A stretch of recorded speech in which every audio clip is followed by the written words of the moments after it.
how does one measure social impact? What's a general way that we can understand that?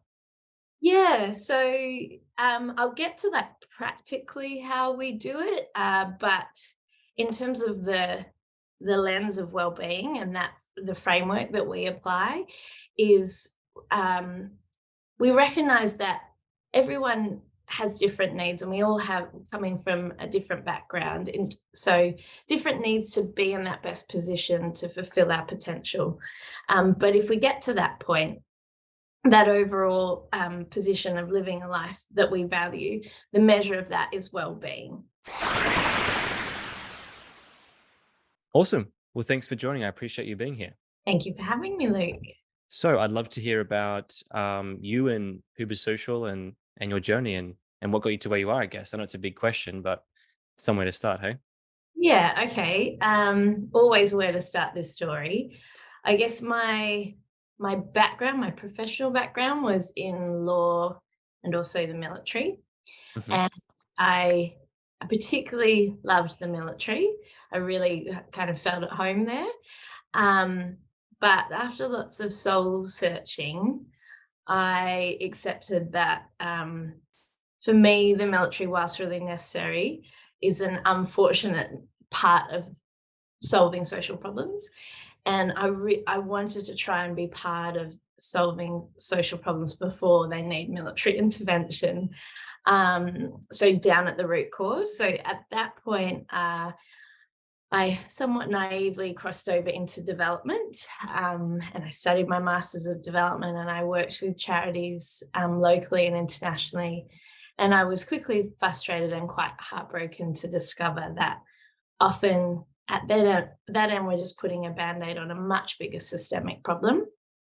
Um, and we really need to get all these parts of the system working together if we're going to make progress and help people be in a better position.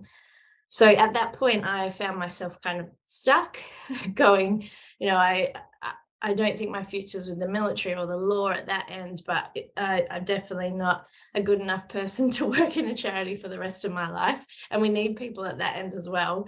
So, so I was very lucky at that point to be working for a small boutique but high-end consulting firm. And my two bosses there, who are actually my co-founders of Huber Social, helped me really understand systems thinking. So that idea of trying to get all these parts of the system working to make progress on social issues. And in particular, these two gentlemen are very skilled in thinking about measurement or assurance systems. And I could see that was a big problem or limitation, particularly in development and the social sector, that often the work that really matters isn't measured. And indeed, there's this, has been this attitude that you can't measure that stuff. So tick the box that the funders want to see, get the money, and then go back to what makes a difference. Um, and I think that's a big part of why we see issues persist, is that we're not funding the things that need to be funded. And often the things we are funding are actually driving the wrong sorts of behaviours and taking us backwards.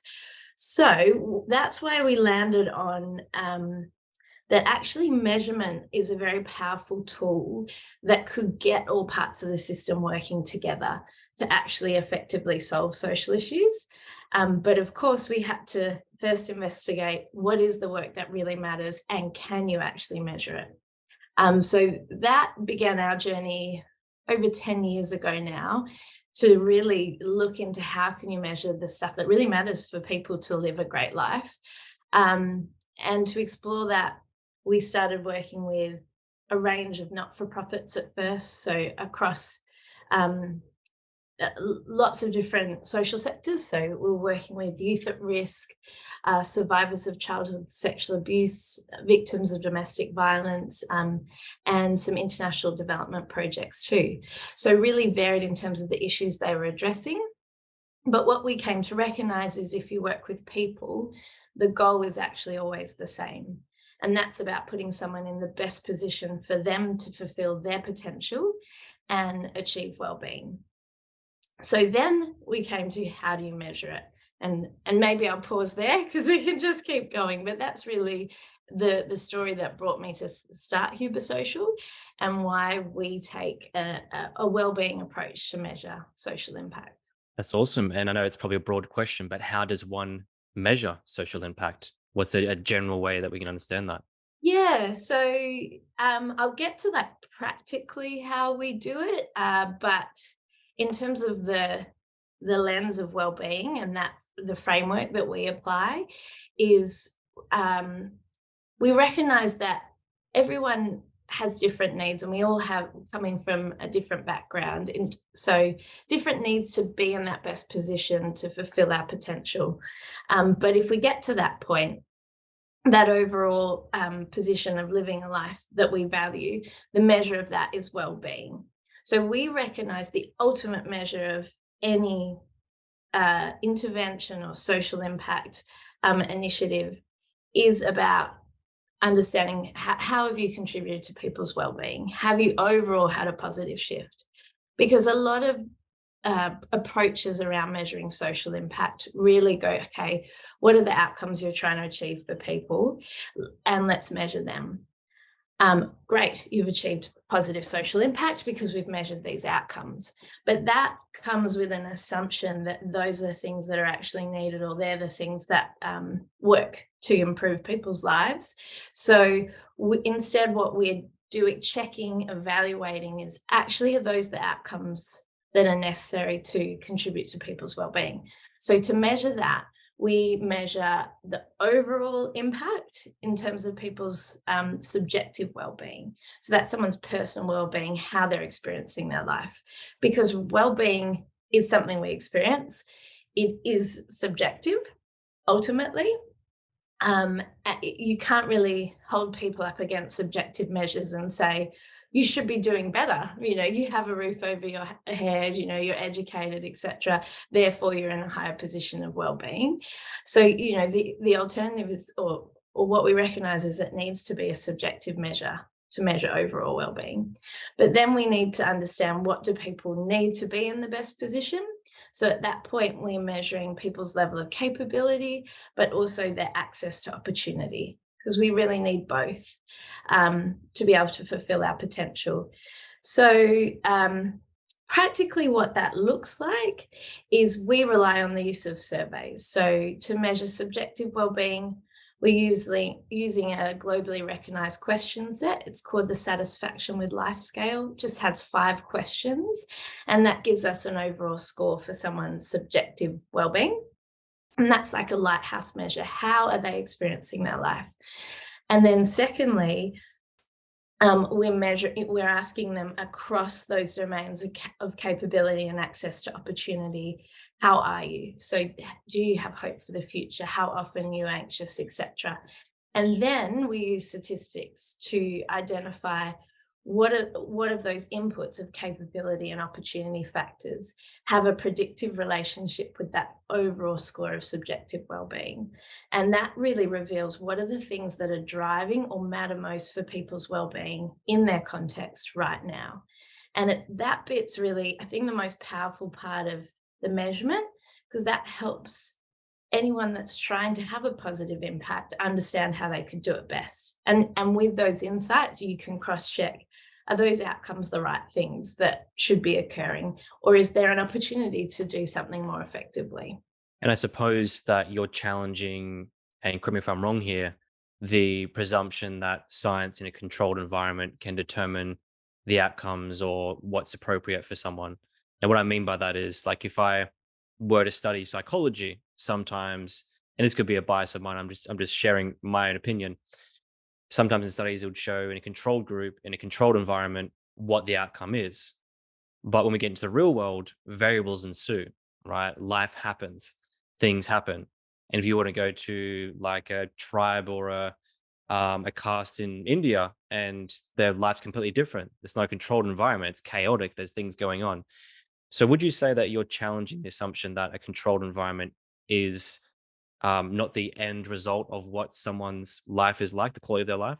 Uh, I mean, yeah, absolutely. I think we're recognizing that life is complex, that you can't just do something and expect that that's going to improve people's lives as well. So that's, I guess, the important part of measuring well-being, is that you are taking a very holistic approach to understanding what's going on in people's lives, not just on the outcomes that you want to achieve.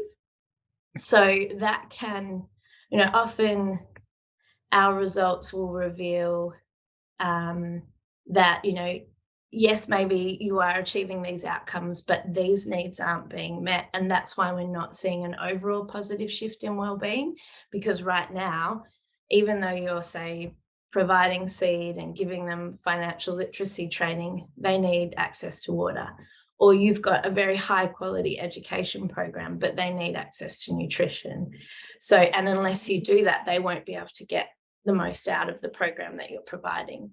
So I think in that way, we've built this in a way that accounts for that complexity of life, that, we're definitely not trying to, so in that way, definitely challenging that impact can be measured through a control, or should be measured or treated like a controlled environment. Got it. Got it. And what have you learned about human nature in this whole process? I imagine, being in the military, then going to this sector of work, you must have learned some pretty interesting things. Oh, yeah, we have this understanding in the work that we do, because we often are fortunate and get to go into different communities and different countries. And you can't help but kind of go in and make an assessment based on our cultural norms, etc., of what's needed. Like, oh my goodness, there's no medical center here, or the domestic violence is a way of life, etc. There's terrible things happening here. But we have our our concept, I guess, is that we talk as, you have to be able to suspend your own world belief or your own perspective, and just hold space for whatever is going on. And then often when the findings come back, they may not make sense to us as an outsider. There's one of my earlier projects where I spent a couple of weeks in a slum community in Bangalore in India. And just that happened where, after observing what it was like, the mafia kind of ran that community. Everyone really existed on tomato chutney. There was a lot of illness, etc. And I thought, in terms of the priority needs, they're going to be what I consider basic fundamental human rights that haven't been met. But when the results came back, they were things like access to water and nutrition. So that wasn't surprising. But the third finding was problem-solving skills.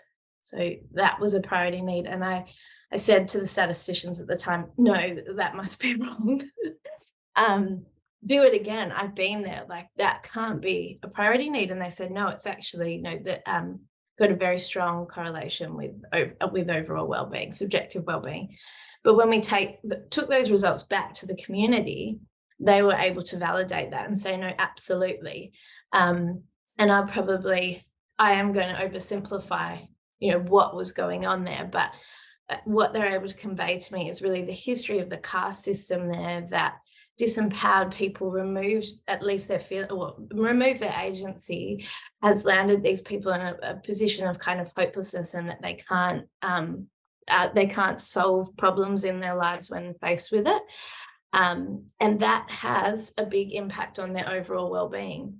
So those sorts of findings continually kind of blow my mind about human behavior. And there's a really beautiful example of that too, that I experienced in, we do some work over in northern Uganda, and we had a set of questions. So we were at this stage just doing like a pilot and checking that the question set made sense for the communities we're asking it to. And there was a set of questions about, how, if people had fear, if they were anxious, and how much they worried. And my concern was, will we be able to explain the difference between those three things that could, if you oversimplified translation, the nuance might get lost. But that wasn't the issue. And when we were asking the women, we had a translator with us. They came to the question on I worry, and they all seemed very confused by that. So I was kind of going, what's going on? And what the issue was, we asked questions on a Likert scale, and if somebody worried a lot, it was a sad face at one end of the scale, and if you don't worry, it's a smiley face. That That's seems smart. good to us. And what they were confused about is they were saying, yes, I worry a lot, but that it means I'm in a good position. I should be smiling. And they explained to me that coming through again a history of civil war where they had nothing, they had no worries. And so to worry was a privilege and meant you're in a good position. And that kind of just floored me. Like, to worry is a privilege. And yeah, so I think though we continually just kind of learn um, learn those sorts of things, and also just how privileged we are. But yeah, that was an amazing example. I think we spoke about this on our call before we had this conversation, and there's something called the adaptation principle. It keeps coming up my mind, and it talks about humans' ability to adapt to certain things and environments and whatnot. And Jonathan Haidt, in his book, the Happiness Hypothesis, he talks about this, and he says there's a select few things that humans can't adapt to, Mm, and one of those, he says, is a lack of control. mm, Now, an example of this, right? And I'm paraphrasing a study here. They had two sets of groups of people, older people, who were living in a nursing home, and they gave them the choice to either choose where the plants and things went in the room, or that it was done for them, and they measured their happiness over time. And the ones that could control where things go showed to be, it was a ridiculous amount of more happy than the other people, right? Happiness, well-being, I know they're probably different, but the happiness overall was vastly improved.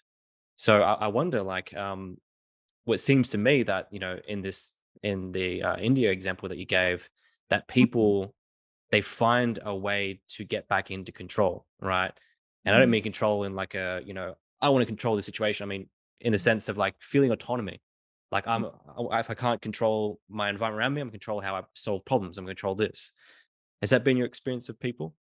Yeah, again, even in the Uganda example, I know findings have often been the biggest shifts have been that they've been able to make decisions in their home or in their community, and how that correlates with well-being as well. So again, just that, we might call it empowerment, but that sense of control over your life. And yeah, if you lose control, yeah, I can imagine.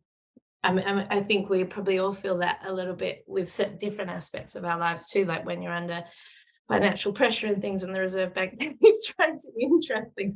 Yeah, that feels a bit out of control, and that creates stress in our life. So yeah, that's definitely something we've seen in our findings as well. Mm. There's also weirdly as well, which is not that weird when you think about it, but one of the other things was consistent noise, like repeating noise.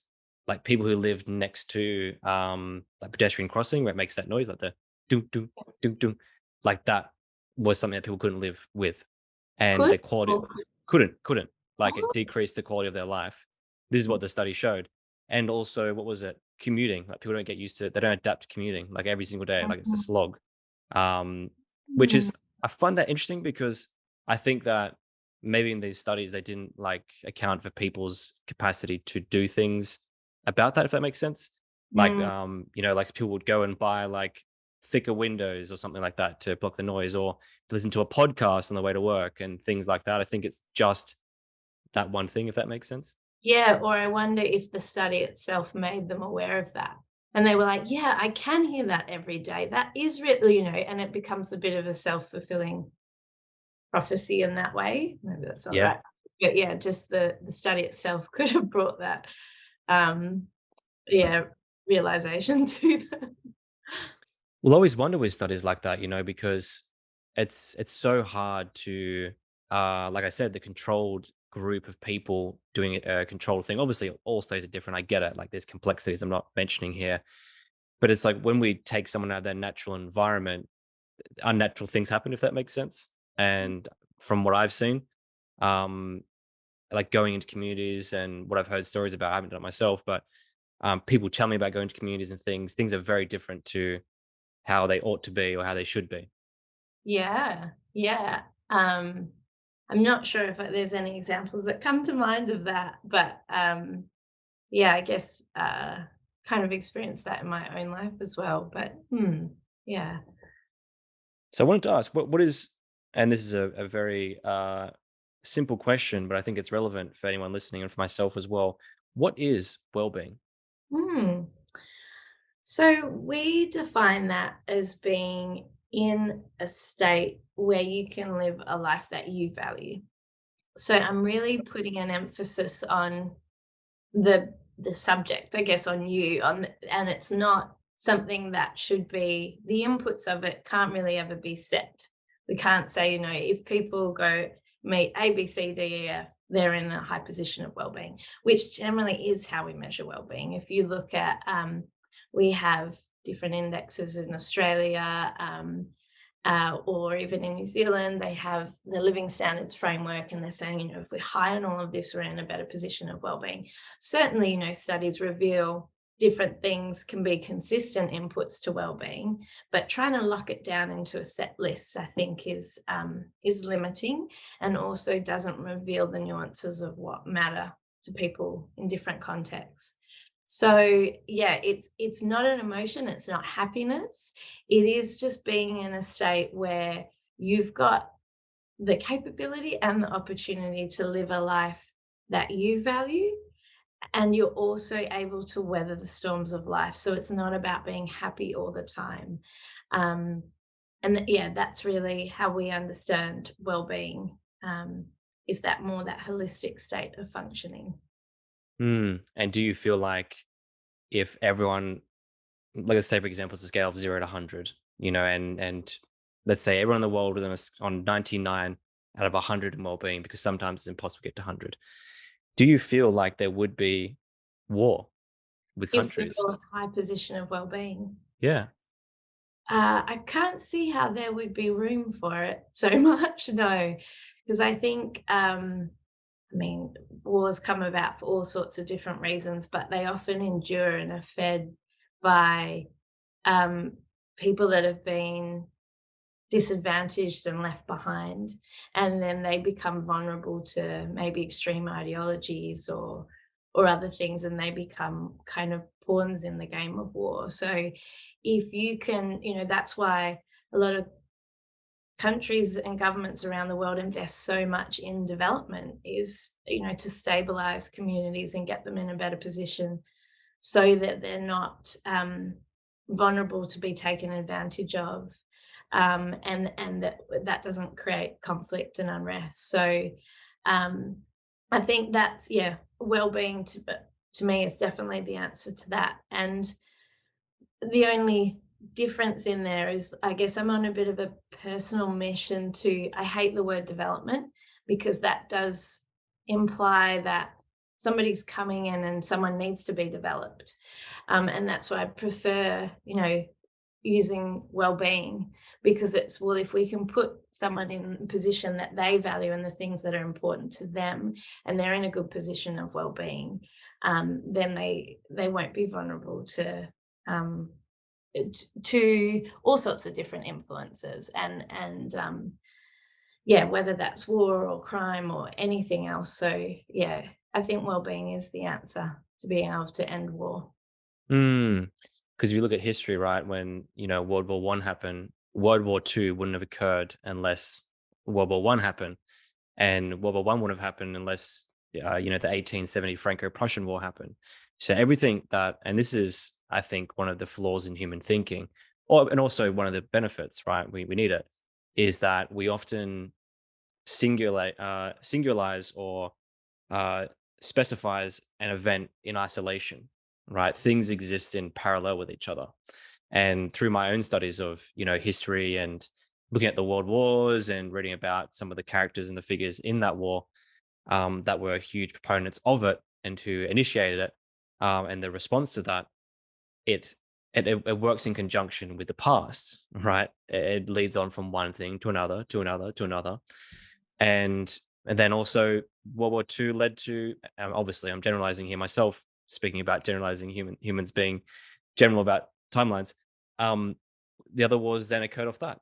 Conflict creates conflict. It's like the old saying, hurt people, because Mm. everything, affects each other. Yeah, exactly. Yep. I think also the power in taking a well-being mindset or using that as opposed to development or even just like crisis focused and building more weapons, etc., is that it's it's flipping from a deprivation mindset where, you know, I had this experience in Uganda again. We'd go for runs in the morning before we'd go to work and running along, and a guy from the community joined me in his run, and we're just having a lovely chat. And I can't remember what comment I made that led to it, but he ended up saying, "Oh yeah, because we're just poor Africans," as in, like because we're not, yeah, we don't have money, that we're something less. And I just thought, oh God, like that is the damage that development has done.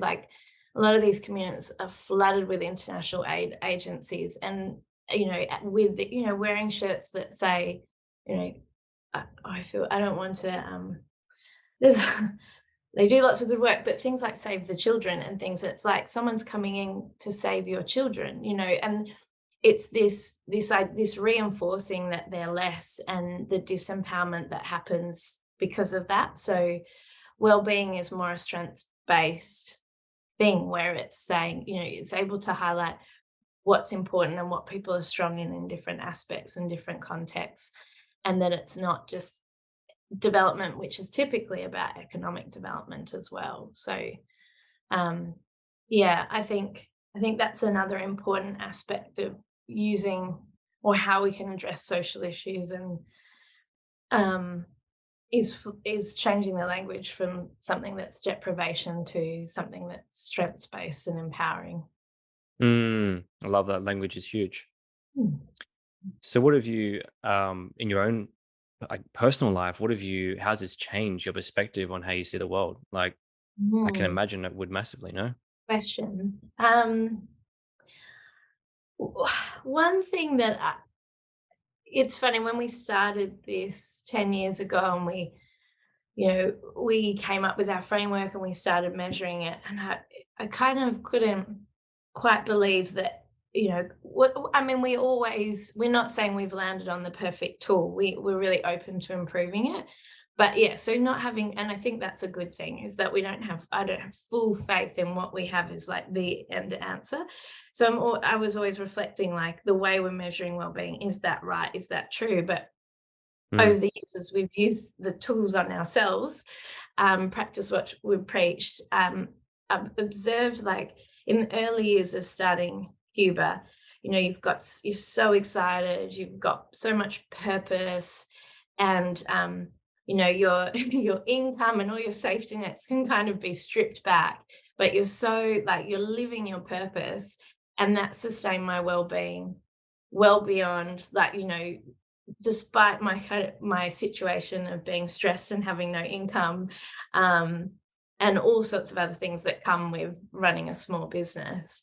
Um, and I just realized, like, I was like, wow, this tool actually is really powerful, because particularly the subjective well-being, so much stuff can be going, but it takes some pretty big things to shift that. It's not something that is super dynamic. And so I was like, I feel like we are in that way, that personal validation of how we're measuring it was really good. um but yeah, then seeing that it got to a point that the purpose alone couldn't sustain me, and I needed the relationships that I'd lost, because I was, spending every weekend just working on it late into the night, etc. And that got to a point where that couldn't be maintained. And so I moved back to Western Australia where my family was, and that kind of topped back up. So just seeing how, at least personally, different drivers held so much more weight over other aspects of well-being. So mm. um, yeah, I think that that's been one reflection over this time of what I've taken from it and how it's changed or confirmed my view. Yeah, I'm trying to think what else of it has it made me think. Um, I think the other big thing is, we so often when we go into communities that have less things physically, economically, I more so in the early days was really nervous going in and measuring beyond those things, measuring well-being, measuring all the stuff that, you know, we often think in a Western point of view are the wishy-washy soft stuff. And like when I first would go into communities in Uganda and remote communities in Australia and things, thinking these people are going to tell me stop wasting my time. I need income. I want to send my kids to school. I need better food. Why are you asking me about hope? And why are you asking me about, community connection and things like that? Um, but again, that, I remember being brave enough to ask that and say, do you think we're measuring the right stuff? Like, are these the things that matter to you? And being expected to be kind of shown the door and be told that these are the most important things.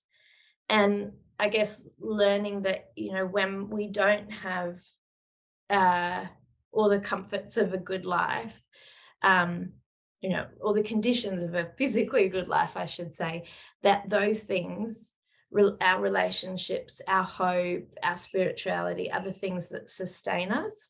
And when you go into communities where they haven't had some of the privileges, um, they've lived that and they know the value of those things. And so um, it's just kind of mind-boggling when we talk with politicians and things here, and they're so bent on financial and economic measures as the things that are the most important.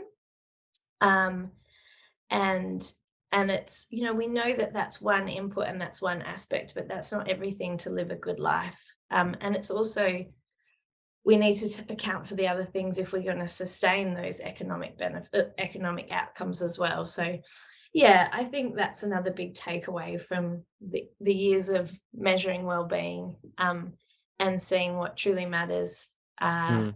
people. And then, living through the pandemic, we all got the opportunity to feel that as well as, what were the things that sustained us? What are the things that are really important in life? Um, so yeah, I think, and that's why we're seeing, all of a sudden this acceleration because people everywhere experience that on a personal level. And so Mm. when people start to, bring that into their decision making of who they work for, who they invest in, who they vote for, they want to see that, things are changing and that, yeah, we're accounting for more than just growth. Yeah, and I imagine the push for economic growth has created a split in the everyday man and woman, which is that we've lost touch with the immaterial. Like so much of Mm, us as animals, right? And I say animals intentionally because we are animals, is the immaterial. It's the spiritual. It's the connection. It's um, the intangibles. And I feel like as a civilization, especially Western, to use very generally, but more specifically, high income Western countries like where I am, Sydney, the coast of Australia and whatnot, we've lost touch with that. It's like we pursue uh yeah, economic success at the expense of our own mental health, and we clearly know that's not good for us, right? mm, And we've all done this. Well, I mean, we haven't all, but I've personally done it. Like, and when you create a connection with yeah, when you build relationships and when you create that spiritual connection with something, I'm not saying anything specifically. Like for me, it's like listening to and someone who's, religious might say, oh no, that's not spiritual. But to me it is, right? You can't define what's spiritual for me. But in my case, it's, putting on some classical music and then just like feeling all the music.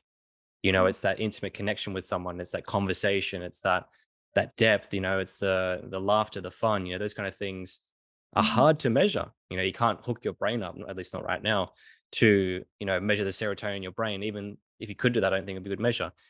So yeah, I really hear that. I think that we've mm, lost that in Western countries.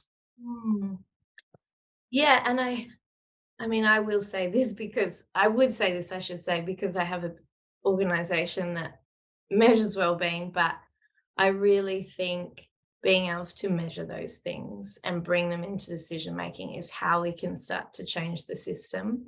Because at the moment, it feels a bit overwhelming. It feels like, I feel like everyone kind of knows this, that, the way we're living, that we're so busy and that we get wrapped up in our work and we don't have time for our friends. And then, it's funny because we spend so much time trying to plug the gaps that we're causing through our busy lifestyle. Well, how can I, connect back with nature?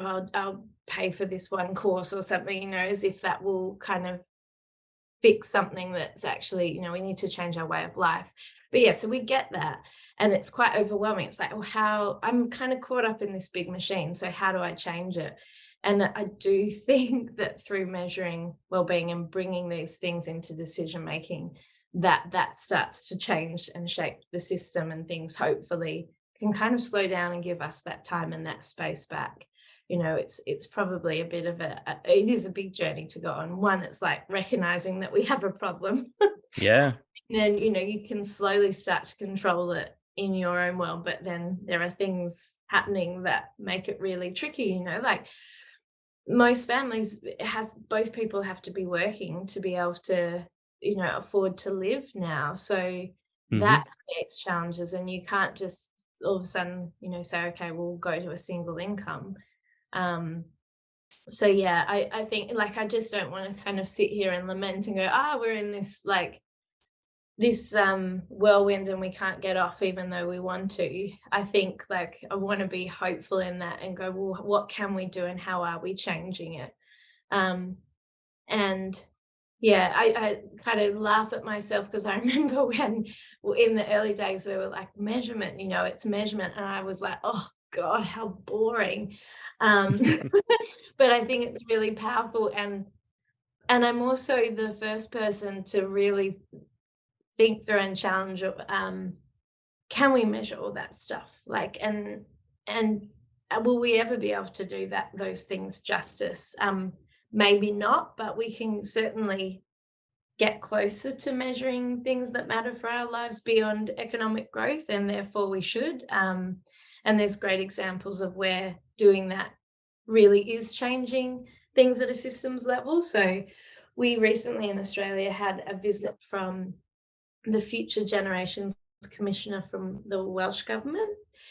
And this, her position, sorry, she's now the former. There's a new commissioner, but the Welsh government created this position so they have a wellbeing economy, or a wellbeing framework, and they actually have that set in legislation. So how they went about developing that was massive, deep consultation of the Welsh population of what matters to them, and they landed on, I think it was 7 domains.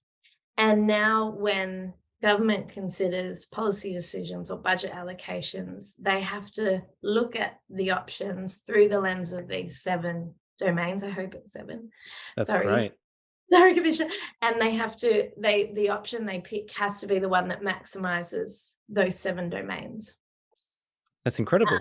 It's incredible, incredible.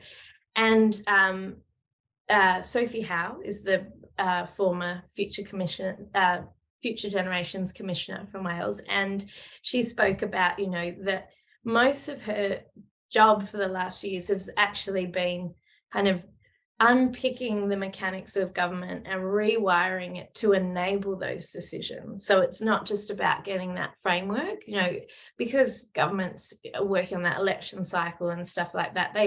But to actually be able to enforce those decisions, they're going to have to make decisions that may be unpopular, particularly with, say, big businesses or things that wield a lot of power. So they had to rewire government to be able to actually be empowered to make those decisions.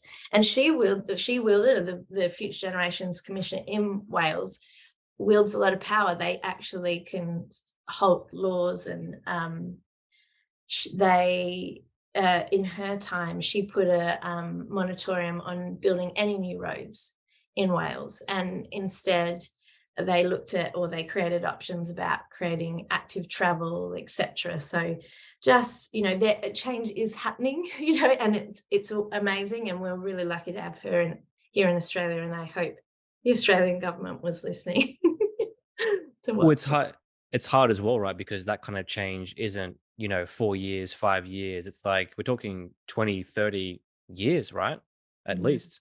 Yeah, although I think her tenure, gosh, I'm terrible and I can't remember the details. Like, she achieved an incredible amount in, maybe, I feel like, 5 years. Mm. So anyway, we've started that journey with the announcement of in the federal budget last year about to begin measuring what matters. Um, so we'll just see. We're kind of waiting with bated breath, which direction, how our government goes about that, because there's lots of different ways that they could achieve that. But yeah, we're seeing that change happen here. Mm. Mm. That's super fascinating. And I want to ask as well, have you interviewed or spoken to any existing hunter-gatherer tribes? Oh, no, not hunter Mm. gatherer tribes. Sorry, no. That's all right. So I a few months ago, actually almost 9 months ago, in October last year, I was researching uh, around zoocosis. Right, zoocosis is when an animal goes into captivity, and by animal I mean like a tiger, a monkey, or anything like that. When they go to captivity, they experience what's called zoocosis, which is they're out of their natural environment. They start to self mutilate. They start to like rock like that. They start to do like bite themselves. Pick at their skin, stuff like this, right? And I'd read a book at the time, which was what was it called? It's around gut health and bacteria and things like that. And it got me thinking about like humans and what's their natural environment like. So you mentioned that you're measuring, as you could say, different countries, different well-being, different countries, and different areas, specific areas. I wonder, and I'll tell you why I wonder this, but I wonder if we as humans are experiencing our own version of zoocosis. Mm. Now, what I mean by that is we've been so animals, I mean, some are born in captivity, but some animals have been taken out of their natural environment and put into captivity. They experience these symptoms, right? But eventually your captivity becomes your home and you have these symptoms that perhaps aren't normal, right? Mhm. So you look at the mental health issues, you could say there's a number of causes for that. But I Mm. wonder if the core granular problem is that we're living outside of what is natural to us. And we think it's normal to us because we're used to it. But really, how we're supposed to live is somewhat akin. Again, it's very general because each country had a different style of hunter and gathering, but we're supposed to live in alignment with this hunter gatherer lifestyle. And to add to that, there's a bacterial strain called Lactobacillus reuteri, right? There's Mm. been studies done to show that I think it's 91 or even maybe as high as 96, either one of those two, of Western population doesn't have this strain called Lactobacillus reuteri. And it's been lost through the advent of over using antibiotics, modernization, the foods that we eat, emulsifiers, things like that. And this bacteria, right, it's responsible or it assists in the process of, if it's not present, I should say, it decreases oxytocin. Oxytocin is the chemical known for us to want to create connection, to have empathy, to hold empathy. And something like 91 to 96% of people no longer have this bacteria in their Mm. stomach, right? So one would assume, and again, like the science is still emerging on this, but one would assume that if from our modern diet and modern living, we've lost this bacteria and therefore it's led to us, say, even 3 to 4% less wanting to be compassionate or empathetic. Hey, measure that. I don't know. Then one would assume that, and they measured hunter-gatherer tribes that exist today, and they have this bacteria in their stomach. So I wonder how much of our suffering as humans comes from not the attempt to modernize, but rather the attempt to come back to who we really are. Mm. Yeah, no, that's really insightful. I feel like that's all stuff that I've uh thought about. It's really great to hear that there's science to kind of back that up. I feel like, probably if we're honest with ourselves, that resonates with all of us, I would think. Shouldn't make that assumption. But yeah, no, that makes a lot of sense. That's really insightful. I mean, something's going on, isn't it, with the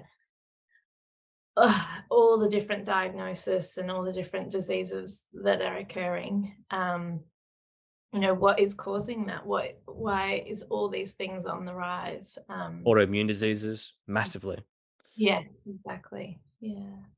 Well, there's something else as well. There's something known as old friend bacteria. And old friend bacteria, if I'm not mistaken, it's three different combinations of bacteria are found in our natural environment, right? So in the dirt, on animals, by animals I mean dogs, horses, things like that. Um, you know, just being in the dirt, right? Mm, This old friend bacteria, these three strains, we have less exposure to them. And they've shown, and I can send you the papers on this, it's very comprehensive. They've shown that people immigrating over to Western countries like Australia, like America, um, the first generation um, experienced more autoimmune diseases and more inflammation in the body, which leads to various things, than those who stayed in their original country. And they mm, found that because of urbanization, people weren't spending as much time in the dirt. Like if if humans were to spend in nature what animals naturally do, like picking up dirt, and like some babies even put it over their face and whatever. I'm not saying to do that. I'm just saying I'm making an observation. mm, Then we don't get exposure to these bacterias, right? And this inflammation, right, it can lead to depression. It leads to autoimmune diseases. And this paper shows this very comprehensively. And that's another thing as well. Hence why I'm talking about zoochosis. It's like we're in this captivity, and we're over hygienic in a way. Like we're afraid of germs. It's like get away, germs. But we need germs because that's where the old friend bacteria are found, amongst other things, right? mm. Yeah, absolutely. It's a conversation I have with my husband a fair bit because in our family we have the spectrum of people that were all for germs and those that aren't. So um, my lovely mother-in-law is like super hygienic, very clean, loves antibacterials. My father, um, his hygiene levels leave a lot to be desired. Like I remember living with him and seeing him just lick his plate and put it on the clean rack of the Oh, that's awful. but he really believes in the value of germs. So I'm somewhere between the two. But yeah, we working out what's going to work for our little one. And yeah, I'm more of the because of my upbringing, definitely roll in the dirt, eat the dirt, all of that. Um, you're reminding me too, though, of another study that links, that looked into diseases and also the power of our subjective mind. So, hence coming back to why measuring subjective well-being actually is the indication of our well-being, because science has now started to prove that our subjective mind will actually influence our physical health. Um, I I kind of thought that was obvious, but now they've actually got science of that, and there was the one about the monkeys that showed that as well, as like when they were left alone and isolated, their health deteriorated, but if put kind of with other monkeys, they could recover really quickly. Um, but also in terms of our diseases, they say, like all our main diseases actually start kind of 10 years back, which is a set of three cells that, if inflamed for 10 years, lead to like our major diseases. Um, Wow. that your subjective state of mind can influence that inflammation as well. So people with like chronic loneliness, more prone to chronic diseases.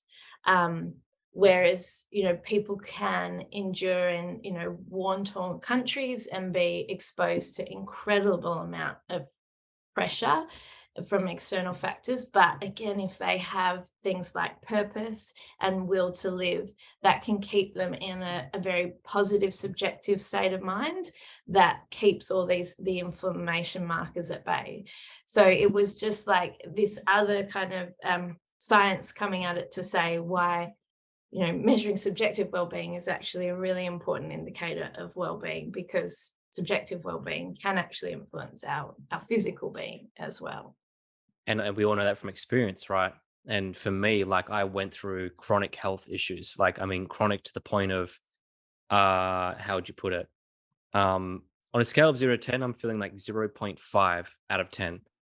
Oh, Right. wow. Like, oh yeah, yeah, like to the point like I don't know if I'm gonna live today. I don't know if I'm gonna survive.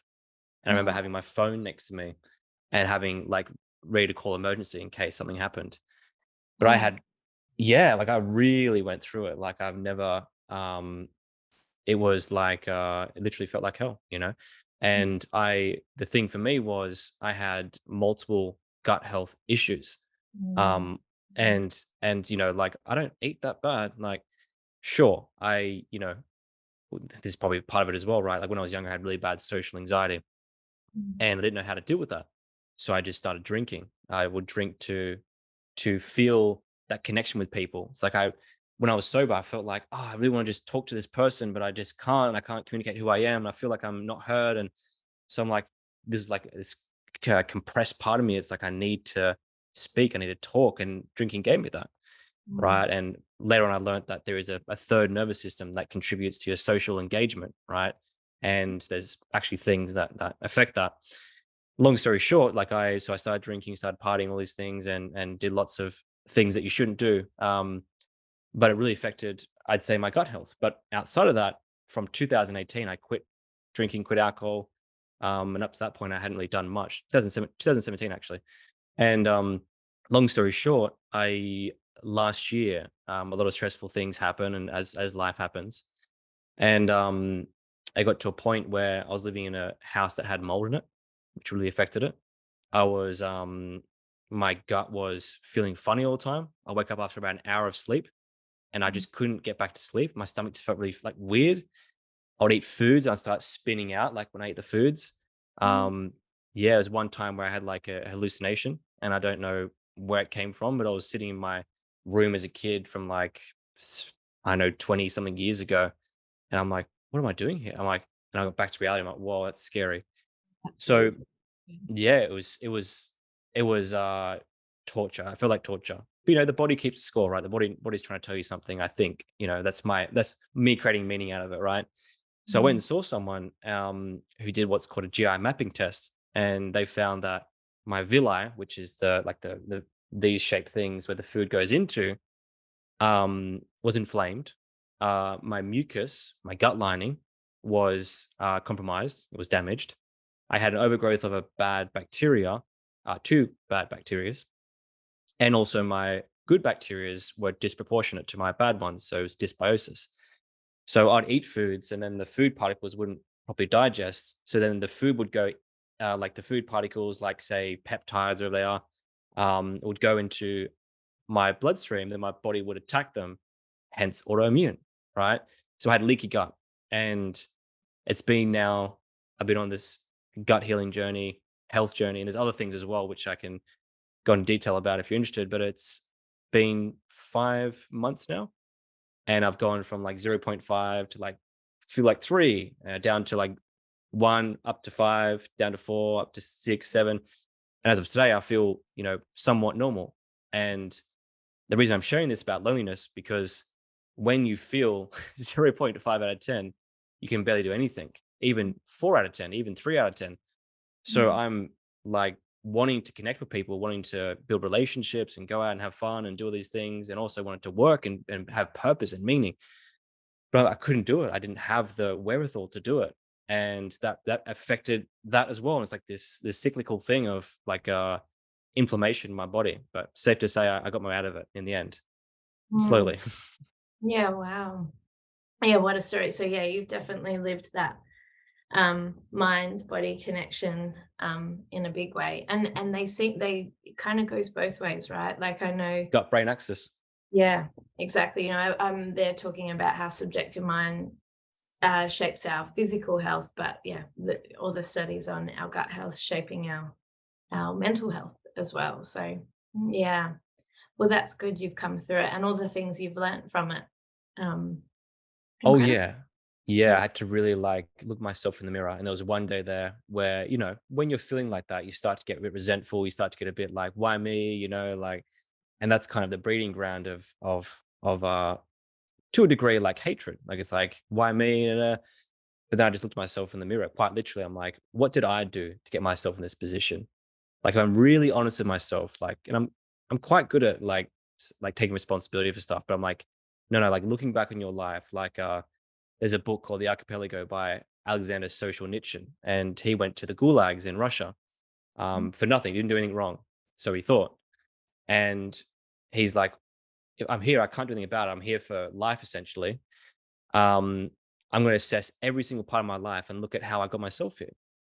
And what he came across is that I told lies here and there that led to more lies, and the Russian people all lied to each other because of Stalin. And then, like, he didn't even say that, but that's just my assumption, what he said. But basically, his thing was that we all got ourselves to the place that we're in to a degree. Um, and it's hard to say that as well because you're born into bad circumstances. I get that. But he said that you can look at where you are and you can start to take responsibility for that. So I sat there and I'm like, what have I done? I'm like, well, like, I want to do this all myself. I wouldn't take the support of like a nutritionist. I wouldn't do that because I'm like, I can find the answers. I can read the books. I didn't trust people. Um, I drank a lot when I was young. I didn't take responsibility for that. And the stress, I wasn't managing my stress properly. I'd keep pushing my body. So I really looked at all the areas in my life where I was doing that, and that's where I kind of made that change. That's where it all started from. Yeah, fascinating, amazing. Um, mm, I think the positive out of that, coming back to interesting points of conversation based off my back wall. Yeah. um, there's a book up there. Have you read Anti-Fragile by Nicholas Uh, Taleb? It's I've read his other book. I've read his The Black Swan or something. fun. Yeah, Yeah, yeah. yeah, yeah. Um, or Anti-Fragile, like the premise of it is, that we shouldn't be trying to like mollycoddle ourselves and like risk manage ourselves out of it. That the ultimate system is an anti-fragile system where we expose ourselves a bit to adversity. You look at vaccinations, etc., all on that premise. Expose yourself to a little bit of adversity, and then you grow and build from that to overcome it. And so that's the ultimate, stop. He really hates the word risk management. And it's all about being anti-fragile. So I think, yeah, through all of that, yeah, not to beat yourself up and more look at the strengths that you've that have come from that experience as well. So yeah, Massive. I love or that. anti-fragile. Great. I'll Building an note that down. anti-fragile gut. Yeah, and a life as well, right? I mean, there's Yeah. certain things, certain questions, certain things you can say and do to get Mm. yourself there. So, but I want to ask two last questions. The second last one is, uh, if there were any lessons, principles, things people could learn from all the data, all the things you've researched, all the situations you've seen in your work. I know there's a lot of them. Is there any lessons for the individual that they can take into their life, like any things that they can do or change based on what you've seen and how you've seen the world? Ah, that's a big question. Um, One thing, and we didn't discover this finding, but our continued measurement always reveals this as a priority need or a top predictor of well-being, is connection, is relationships. So, we are we are social beings, and we need that um, to thrive. So I think the importance of investing in our personal relationships, um, uh, that has come through, and that's certainly been the thing that sustained me and yeah, kept me going over the last 10 years of embarking on this journey with Huber. So yeah, I think That's a key finding. Um, any other lessons from our measurement? It's a hard one. I don't it's really at the moment, all our projects are like sector by sector or project by project, really. And it was just this morning that we've just looked at how much data we collected in the last 12 months alone, and we've measured the well-being of 9,000 people across 4 countries.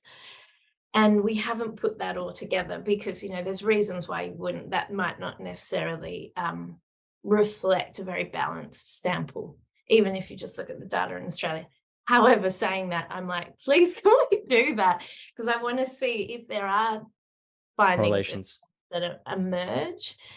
Um, and then probably just the final lesson or insight that we've distilled is, if I simplify it from like uh, more remote um, communities versus like Western developed communities and sectors, some of the factors that always emerge as really high, regardless of their circumstances. There's two is I like who I am and my life is important. So we don't see that in, say, in Western developed sectors, but we see that in more remote communities and I hate using the word, but undeveloped communities Mm. as well in the global south. So I think like that's just remarkable and like what yeah that we've at the moment kind of mainstream society, it's something that's really suffering is our self-belief and our self-love. Um, and so I don't really have the answer to that, but they're the kind of findings and insights that we've drawn out that, yeah, are definitely food for thought and make us pause and reflect, and start to address that. I like those 2 questions. Do I like myself? Yeah, it's like, well, it's on a scale. So we ask the question, I like who I am and Yep. my life is important. And then people rate it out of 1 to 7. So Mm. we first started asking that in the community in northern Uganda, and we just couldn't believe it. Everything that's going on, those two always report high. And then we've seen that come through other communities as well. Um, yeah, I just think that's so powerful as a statement. And it's, from their point of view, they're like, "Yeah, of course, like, why wouldn't you? Why" Mm. like, they think they're kind of silly questions as, "My life is important," of course it is, like, whereas, I think it's something we struggle a lot more with in a Western society. Mm. It What feels we're like that might be it. What was that, sorry? sorry, with what we're exposed to, where we're always comparing and everything else, so, Maybe it's a powerful 2 questions to ask, like, you rate it yourself, write down, and then yeah, start to uncover what it is, like, what don't I like about myself? Because we all don't like things about ourselves. It's like, great, well, how can I put them in order, you know? Or how can I let go of order sometimes?